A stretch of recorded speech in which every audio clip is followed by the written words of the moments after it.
Pemirsa, terima kasih pian masih bersama kami. Berita selanjutnya mengabarkan salah satu mobil relawan pemadam kebakaran di Banjarmasin kembali tertabrak pengendara di jalan raya hingga meninggal dunia.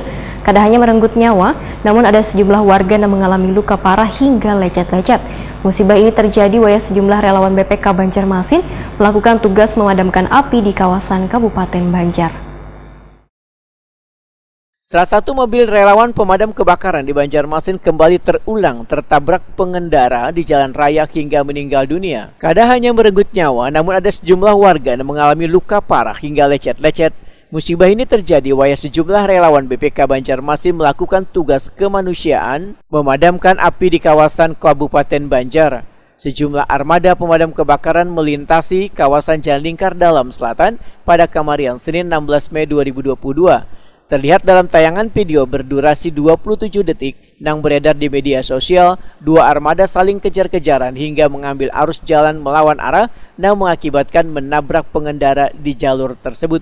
Kepala Dinas Pemadam Kebakaran Wan Penyelamatan Banjarmasin Budi Setiawan, Wetakuni Prima TV tengah hari Rabu 18 Mei 2022 memedahkan, dalam peraturan yang telah diterapkan, relawan pemadam kebakaran dalam melakukan tugas memadamkan api hanya boleh berjarak 15 menit dari tempat kejadian. Jika kada memungkinkan dalam melakukan pemadaman api, maka relawan pemadam kebakaran bisa melakukan dengan jarak tempuh 30 menit dari tempat kejadian untuk melakukan pertolongan. Namun yang terjadi, ujar Budi Setiawan, penerapan peraturan tersebut justru kada dihiraukan oleh relawan pemadam kebakaran karena tugas kemanusiaan ini kada hanya memadamkan api namun keselamatan bubuhan relawan maupun pengguna jalan. Dalam aturan itu kan perjalanan itu hanya 15 menit dari titik api yang diperbolehkan. Itu kedepannya akan kita lakukan itu sesuai dengan zonasi itu ya Pak ya? Zonasi tidak, tapi ini apa namanya, jarak tempuh. Nah, kalau aturan dari keputusan Menteri Dalam Negeri itu kan bahwa jarak tempuh dengan waktu 15 menit dari titik api yang boleh melakukan pekerjaannya atau melakukan penanganan terhadap api tersebut. Ada pengecualian Pak, oleh kondisi apinya yang besar kah hingga zonasi di daerah lain itu membantu kayak itu Pak? Jadi jarak tempuh 15 menit dulu.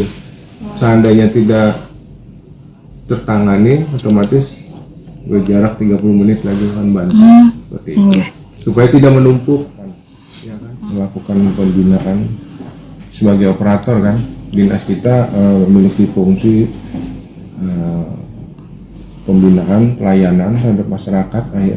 Kemungkinan besar kedepannya kita akan melakukan pelatihan terhadap para sopir yang akan bekerjasama dengan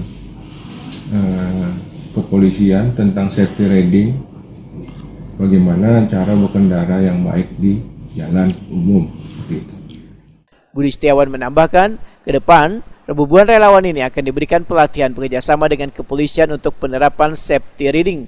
Mereka yang lulus dan mendapatkan sertifikat, maka akan diperbolehkan untuk mengendarai mobil relawan BPK.